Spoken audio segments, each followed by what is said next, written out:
the murder, and the victim.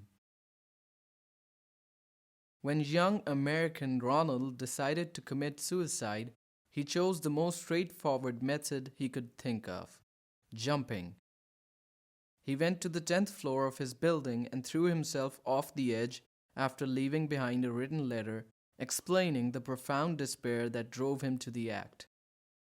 Days after, his autopsy gave quite a shocking turn of events, as it showed Ronald's cause of death was a bullet to the head rather than the impact of the fall.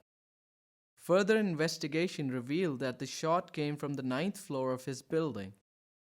There lived an old couple, infamous amongst their neighbors for their constant disputes. That night, the couple were having another of their fights. In a fit of rage, the husband pulled a gun to threaten his wife. An accidental shot missed the wife, flying through the window instead and hitting Ronald as he fell by.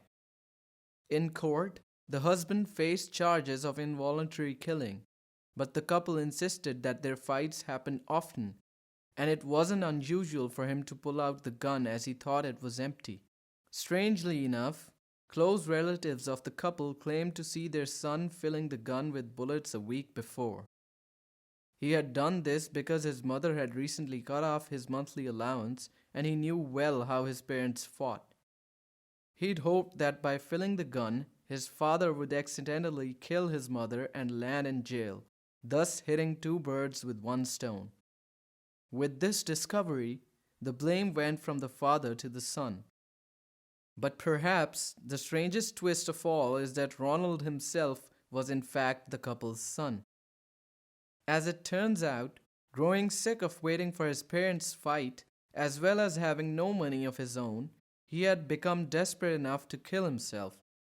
All of these unusual events show us that Allah has a way to deal with things and no deed goes unseen. Ronald had become the killer and the victim of his evil schemes.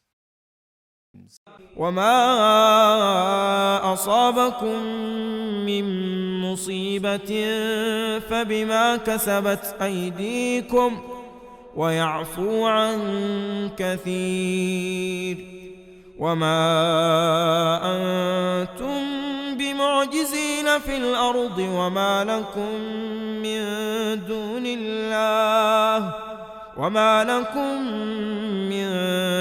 الله من ولي ولا نصير